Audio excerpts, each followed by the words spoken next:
This is Scott Siegal, and here is the electrocardiogram for July 2020. Read it yourself, see what you get, and then I will read it with you. The scale is normal as indicated by the graph on the side.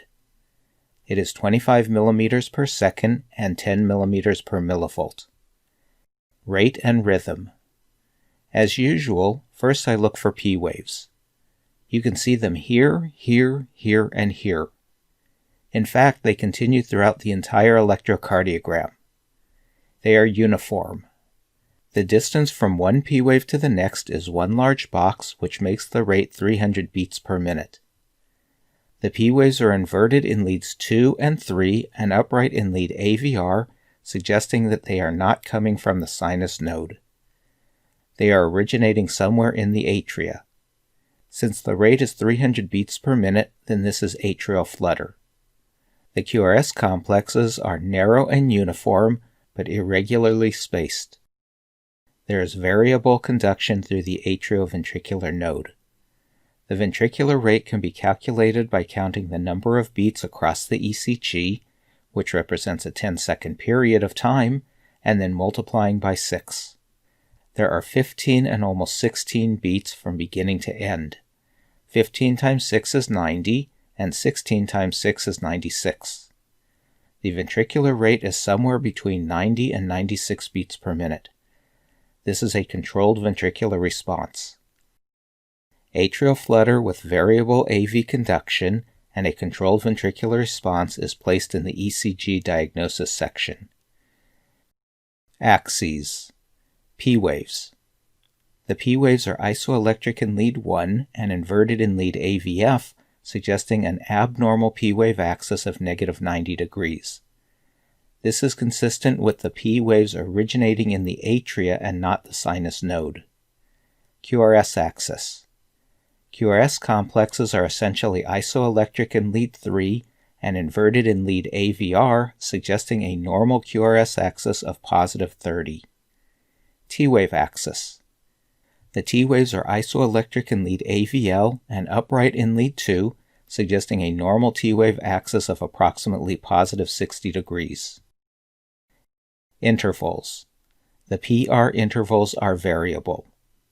QRS interval. QRS complexes are approximately 2 small boxes, which is 0.08 seconds and are normal. QT interval.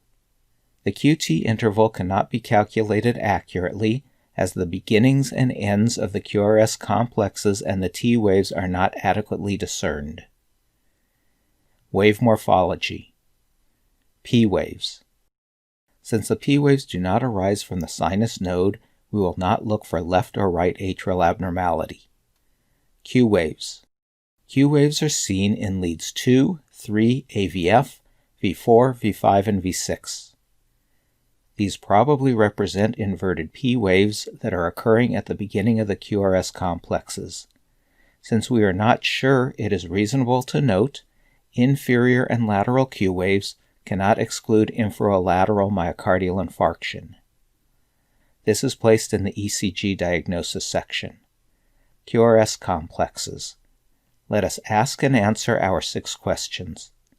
Are they tall for left ventricular hypertrophy? No. Are they small for low voltage? No. Are they wide for a bundle branch block? No. Are there tall R waves in lead V1? No. Are the R waves in lead V3 less than 3 millimeters, suggesting poor R wave progression? No. Is the transition zone normal in lead V3 or V4? Yes. ST segments and T waves.